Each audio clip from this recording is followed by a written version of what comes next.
Election 90 दिन में होने चाहिए। सुप्रीम कोर्ट आइन की खिलाफ वर्जी बर्दाश्त नहीं करेगी। चीफ जस्टिस के सूबाई इलेक्शन में ताखीर पर असखुद नोटिस केस में रिमार्क्स। तमाम सियासी जमातों को नोटिस जारी कर दिए। चीफ जस्टिस उमरता बंदयाल ने कहा, इंतहाई संगीन हालात हों तो इलेक्शन का वक्त मजीद बढ़ सकता है। वक्त की कमी की वजह से ज्यादा तवील समात नहीं कर सकते। मजीद कहा, देखना है असम्बलियों की तहलील के बाद इलेक्शन की तारीख देने का इख्तियार किसको है, देखना होगा। वजीर आला ने असम्बली तोड़ने का इख्तियार सही इस्तेमाल किया। सुप्रीम कोर्ट ने सिर्फ आईनी नुक्ता देखना है और इस पर अमल दरामद कराना है। समाअत आज फिर होगी। जस्टिस जमाल मुंदोखेल ने असखुद नोटिस केस पर तहफ़्फ़ुज़ात का इजहार कर दिया। पंजाब और खैबर पख्तूनख्वा इंतखाबात से मुतालिक असखुद notice. Chief justice Pakistan उमरता Bandial की सरबराही में 9 रुकनी लार्जर बेंच की समाअत। दौरान समाअत चीफ जस्टिस ने कहा, अदालत ने 3 मामलात को सुनना है। इंतखाबात का ऐलान किया, देखना है। असेंबलियों की तहलील के बाद इलेक्शन तारीख देने का इख्तियार किसका है। इंतखाबात में वफाक और सूबों का किरदार क्या होगा। अदालत सिर्फ आईनी इश्यूज की बात करेगी, किसी फरीक की बात नहीं करेंगे।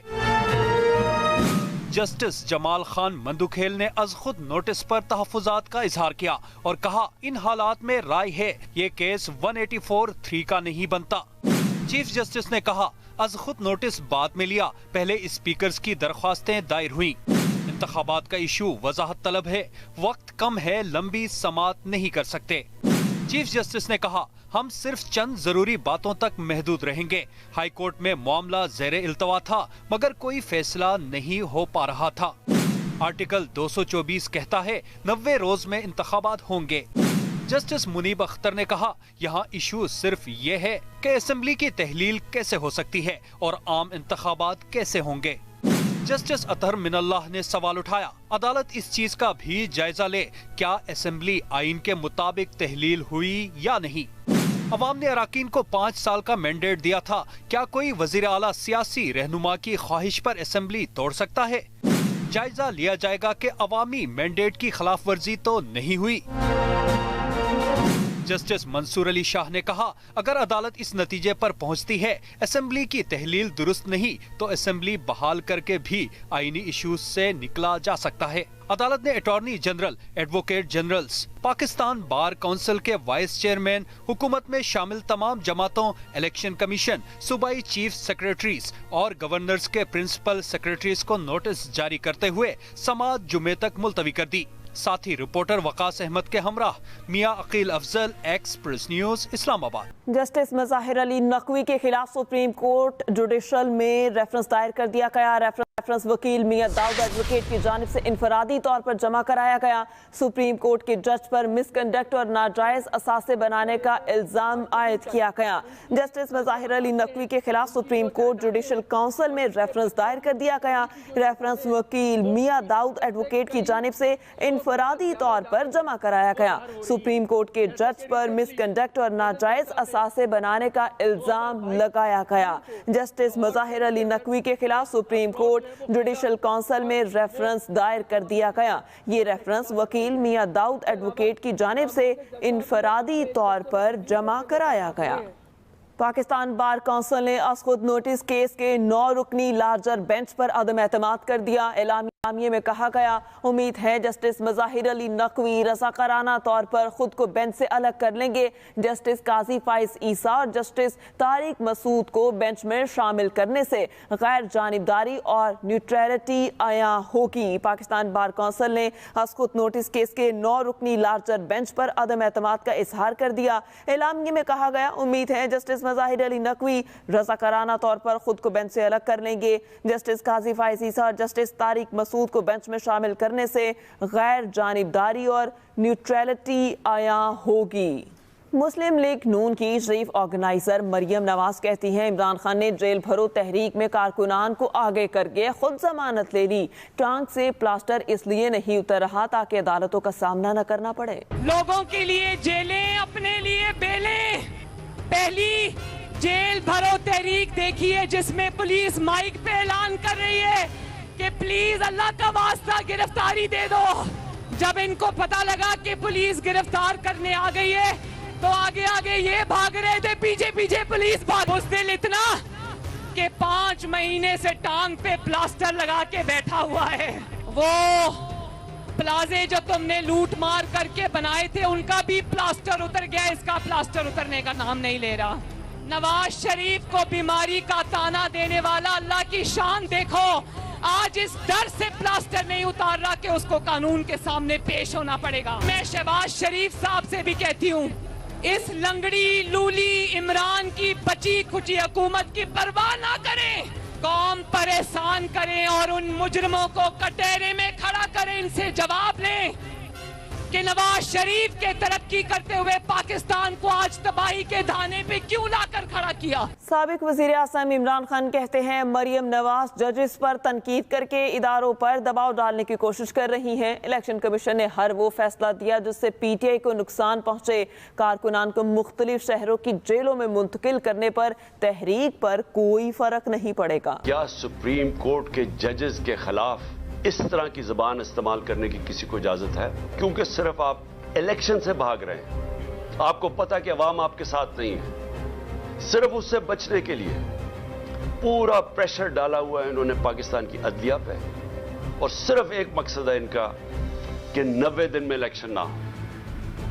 मेरा सवाल यह है कि आर्टिकल 224 पाकिस्तान के आइन का, उसमें कोई गुंजाइश है कि जब असेंबलीज डिसॉल्व होती हैं तो उसके 90 दिन के बाद इलेक्शन होना चाहिए? कोई इसको चेंज कर सकता है? शाह महमूद को अटक भिजवा दिया, असद उमर को लिया भिजवा दिया, किसी को डीजी आजम स्वाति को। ये क्या साबित करने की कोशिश कर रहा है कि क्या ये लोग इससे देख के डरेंगे?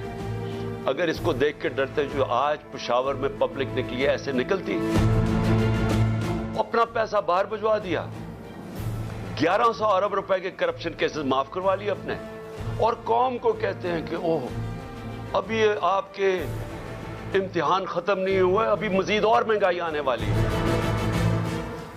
मैं इसके ऊपर सिर्फ ये कहना चाहता हूं कि कभी शहबाज शरीफ लोगों को पूछा है कि आज लोगों का गुजारा कैसे हो रहा है? वफाकी वजीर दाखिला राना सनाउल्लाह कहते हैं कुछ जज साहिबान ऐसे हैं जिनसे इंसाफ की तवक्को नहीं की जा सकती। फितना खान इलेक्शन हारेगा तो नताइज तस्लीम नहीं करेगा। ऐसी बातों पर अज खुद नोटिस होना चाहिए। ऐसे वाकया से अदलिया के वक़ार में कमी होती है। वो सरगोधा में वर्कर्स कन्वेंशन से खिताब कर रहे थे। हम ये बात वाजे करना चाहते हैं कि इलेक्शन से हमें ना कोई खौफ है, ना हम इलेक्शन से कोई पीछे हटे हैं। मैं ये बात दावे से कहता हूं कि ये फितना खान जो है, जब ये हारेगा और इंशाअल्लाह ताला हारेगा, ये रिजल्ट को तस्लीम नहीं करेगा।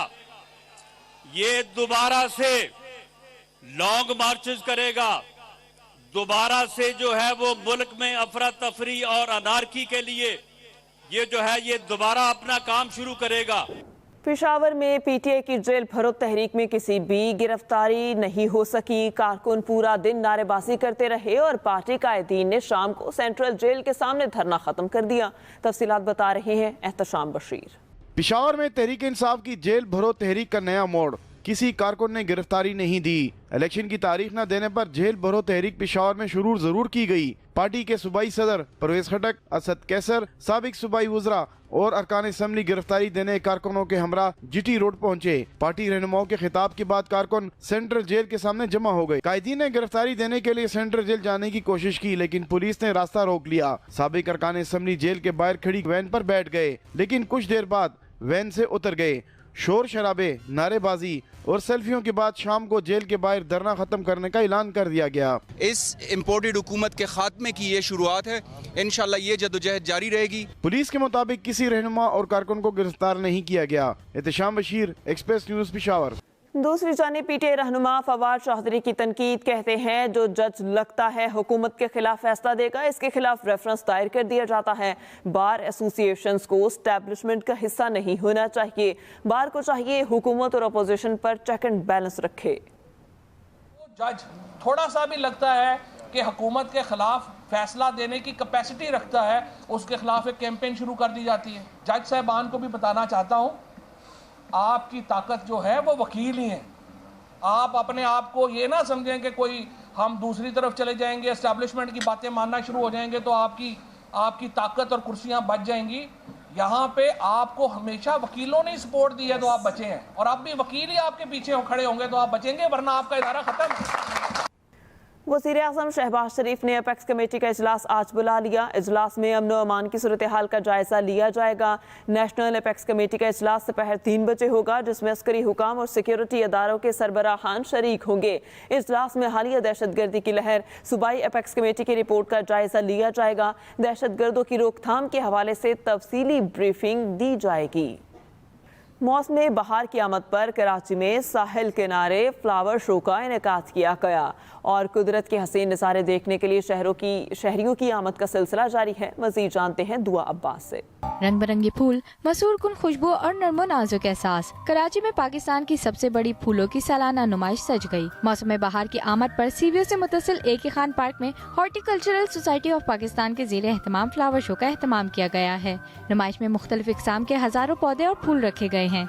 शुरा कहते हैं इस तरह की सरगर्मियों से जिंदगी में खुशगवार एहसास होता है। जो इधर इतना मजा आया और मुझे ये मिला है भी, मैं यहाँ पे आई हूँ और मुझे बहुत मजा आया। जबरदस्त शो है। इसमें ये पता चलता है कि कराची में भी बहुत फूल खिले हुए हैं और यहाँ भी लोगों को बड़ा शौक है। फूलों की नुमाइश 26 फरवरी तक जारी रहेगी। साहिल किनारे सजे रंग बिरंगी फूलों की नुमाइश में शुरा ने कुदरत के हकीकी मनाजिर और खूबसूरत एहसास को तफरीह बख्श करार दिया। दुआ अब्बास, एक्सप्रेस न्यूज़, कराची।